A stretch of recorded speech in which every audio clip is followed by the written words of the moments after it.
Bonjour. Bonjour. Alors, il y a un détail qui intrigue un auditeur Oui. suite à comment dire, le constat du rêve éveillé à l'éveil, où on parlait de rêve. Alors, selon le maître alchimiste Patrick Burensteinaf, lorsque l'on rêve, notre âme se détache du corps. Ça s'apparente plutôt à un dédoublement de l'âme. D'ailleurs, l'alchimiste dit que les somnambules sont des personnes qui n'arrivent pas à détacher leur âme de leur corps lorsqu'ils rêvent réellement. Je pense que si certaines personnes font des rêves prémonitoires, c'est que ces dédoublements de l'âme peuvent remonter la rivière et voir en amont les choses avant qu'elles nous arrivent dans la réalité. Cette métaphore de la rivière veut dire que toute la manifestation provient de cette rivière, mais les sorciers leaders de ce monde travaillent en amont de cette rivière en y déversant leur poison. Donc, notre réalité est empoisonnée par le travail des sorciers noirs. Finalement, je comprends mieux l'ami suisse quand il dit avec force que seules les prières peuvent nous aider à avoir de l'eau pure, car nos prières agissent tout près de cette source qui donne cette rivière. C'est pas faux. Ah bah non, c'est très très juste, tout à fait. Alors à présent, ce qu'il faut arriver à, disons, à discerner quand on parle de l'âme, il y a plusieurs aspects de l'âme. L'âme, selon les critères traditionnels, c'est donc ce qui constitue la réalité subtile de l'individu. Voilà, ce moi, c'est-à-dire qui est constitué de toutes les tendances individuelles ou égocentriques. Alors après, par exemple, Ibn Arabi donne des différenciations. Dans la sagesse des prophètes. Oui. Par exemple, l'âme animale, c'est-à-dire l'âme en tant qu'elle obéit passivement aux impulsions naturelles. Bon, ça c'est un aspect de l'âme en question, qui est en nous. Il y a ensuite l'âme qui commande, c'est-à-dire l'âme passionnelle et égoïste. Ensuite, on a l'âme qui blâme, c'est-à-dire l'âme consciente de ses imperfections. Et après, donc, il y a l'âme apaisée. L'âme apaisée, c'est-à-dire l'âme réintégrée dans l'esprit, qui repose dans la certitude. Ça, c'est la réalisation. Un homme réalisé, et voilà son état d'âme, si on veut dire. D'accord. Il se retrouve dans cette position-là. Et c'est des degrés C'est en même temps, c'est en tout, mais à un moment donné, ça se réintègre dans une position d'apaisement. Donc tout est apaisé, puisque c'est réintégré dans l'esprit. Voilà. Et on parle aussi d'âme universelle, ce qui englobe en somme toutes les âmes individuelles. Ça correspond à la table gardée. Voilà. La table gardée. Voilà. Alors après, les histoires de prémonition, je ne suis pas très féru dans tout ça. Je suis à beaucoup de... Je n'ai pas d'explication sur le plan traditionnel. Alors les explications des personnages qui ont touché à ça, je ne les connais pas vraiment à présent. Voilà, donc si on veut parler de dédoublement, il faut bien considérer que ces dédoublements correspondent en somme à toutes les tendances individuelles. À un moment donné, un individu, il est dans telle tendance, puis à un moment dans une autre, et donc c'est chaque fois un dédoublement, on pourrait dire, de son âme. D'accord. Voilà. À présent, les personnages qui amènent en somme, des prophéties, en tout cas oui, on ne va pas parler d'un prophète, mais je veux dire quelqu'un qui a tout d'un coup une clarté, d'une vision très claire de ce qui peut se produire ou ce qui doit se produire, c'est qu'il est en rapport direct, effectivement, puisqu'il est dans cet état de réalisation où son âme apaisée a rejoint en quelque sorte l'esprit même, ce qui veut dire qu'il est le début et la fin simultanément de tout, au fond de lui-même. Voilà. D'accord. Tu peux nous dire un petit mot sur la table gardée? Bon, écoute, il faut revoir ça. La table gardée, ben, je viens d'aborder ça. Après, il faut rentrer dedans. On aura peut-être l'occasion un jour d'en parler. Voilà, oui, on aura l'occasion une fois de faire quelque chose. Hein. Parce que là, ce qu'on nous dit sur la table gardée, si je regarde, c'est que Il y a un hadith qui dit que lorsque Allah a créé l'univers, il a écrit sur la table gardée qui se trouve avec lui au-dessus du trône. Mhm. Tu crois que c'est un endroit où se trouvent toutes les arcanes de la création? À quelque part, la table gardée, elle est quelque chose qui c'est l'âme universelle. C'est-à-dire qu'elle s'oppose à quelque part à l'esprit, comme d'après Ibn Arabi. Elle est analogue à la psyché de Plotin. Il faudrait regarder Plotin avec ce qu'il a pu dire de tout ça. C'est l'âme unique dont furent créées toutes les âmes individuelles. Plotin, c'est un philosophe romain de l'Antiquité tardive. Il fut fondateur d'un courant philosophique appelé le néoplatonisme, qui influença de manière profonde la philosophie occidentale. Il installa son école à Rome en 246 et son premier disciple fut Amélius. Sa relecture des dialogues de Platon fut une source d'inspiration importante pour la pensée chrétienne en pleine formation à l'époque. L'intégralité de ses écrits a été publiée par un autre disciple fidèle, Porphyre de Tyr, dans les Énéades. La pensée de Plotin est originale en ce qu'elle approfondit la réflexion de Platon et d'Aristote sur la nature de l'intelligence. Pour Plotin, l'univers est composé de trois réalités fondamentales.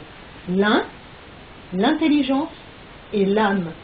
L'homme qui fait partie du monde sensible doit, par l'introspection, remonter de l'âme à l'intelligence, puis de l'intelligence à l'un, et accomplir ainsi une union mystique avec le Dieu par excellence. Voilà. Voilà quelque chose de très, très juste. Voilà, d'accord. Voilà. Est-ce qu'il y a quelque chose d'autre dans les commentaires? Alors après, il y a quelqu'un d'autre, là, un autre auditeur, qui, dans le constat apparence, qui dit, la conviction spirituelle de l'existence d'une absolue justice à laquelle personne ne peut échapper est l'élément fondamental qui manque à votre échange. Je suppose que c'est de notre échange qu'il s'agit. Si c'est le cas, je pense qu'il y a eu un peu une lecture un peu trop rapide des constats qui ont été faits, parce qu'on met l'accent là-dessus et sur la miséricorde. Je trouve aussi, donc il a raté une étape là. Peut-être qu'il y a quelque chose. Ouais. Bon alors, donc, en tout cas la conviction spirituelle de l'existence d'une absolue justice, on ne la nie pas. C'est ça l'absolu. Absolument. Il n'y a pas d'absolu sinon l'absolu, et puis il y a une absolue justice, voilà, à laquelle on n'échappe pas, c'est tout à fait vrai. Simplement, c'est des degrés après il y a des degrés qu'il faut saisir, c'est quand on parle de la miséricorde qui dépasse la rigueur, c'est que la miséricorde, elle est primordiale, elle prévaut sur toute rigueur.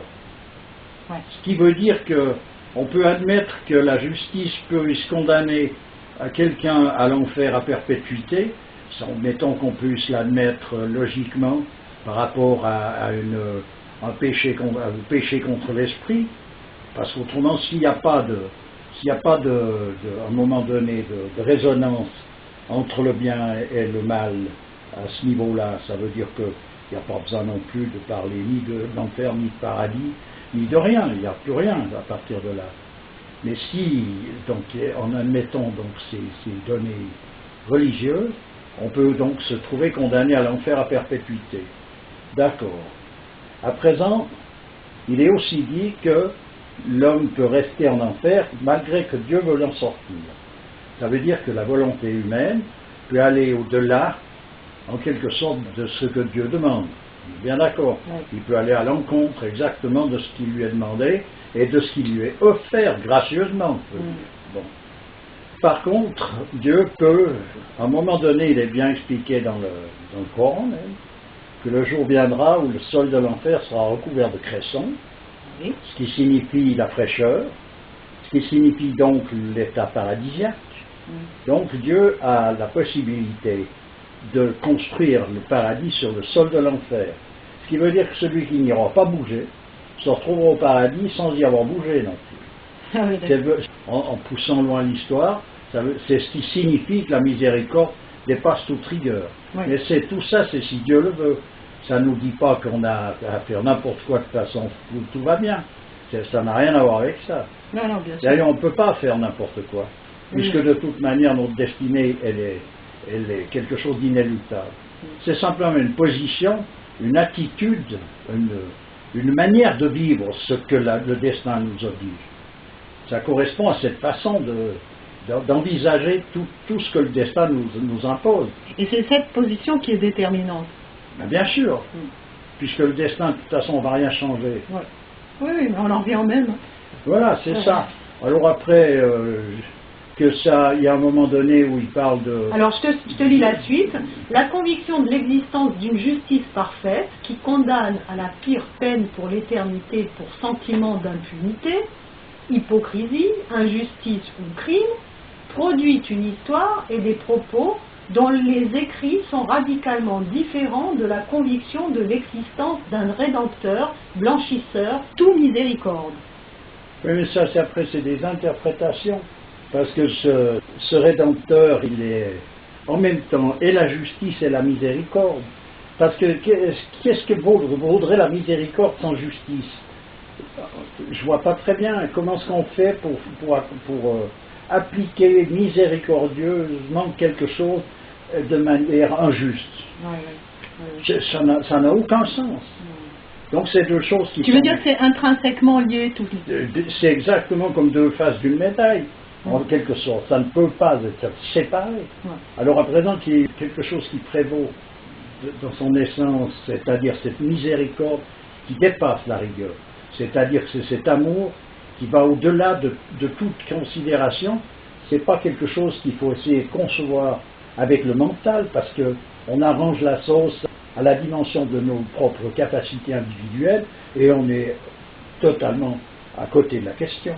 Oui, il ne s'agit pas de faire descendre les cieux à notre niveau. Voilà, il s'agit de considérer la chose, c'est dans le principe même, voilà comment les choses sont positionnées. Bon, je continue. Et toutes les preuves démontrent que la deuxième conviction n'est que le résultat de falsifications oligarchiques. Pour mesurer l'importance de ce que je défends, imaginez seulement que dans une société, la justice a pour rôle de blanchir et dans une autre peut condamner à la pire peine pour l'éternité et ne se trompe jamais. On aboutit à ces deux modèles de société par l'enseignement depuis l'enfance des deux convictions spirituelles évoquées. Mais ça, c'est pas des préceptes d'une société traditionnelle, ça. Ça, c'est un précepte qui correspond à une idéologie qu'on peut faire apparaître dans les sociétés actuelles. Mais où tout le monde veut justice, paix, pour tout le monde, fraternité, puis en fait, c'est tout à fait... De toute façon, c'est toujours vu, chacun la voit de sa manière, cette justice, cette fraternité, cette miséricorde. Tout le monde a une notion de tout ça, mais il ne s'agit pas de considérer les notions individuelles. Là, en l'occurrence, mes propres notions, j'en parle pas. C'est pas ça. C'est qu'à un moment donné, il existe des choses qui sont à considérer, à voir et à essayer d'approcher dans leur principe fondamental. Qu'est-ce que la miséricorde? Qu'est-ce que la justice? Et à partir de là, tout est dit et tout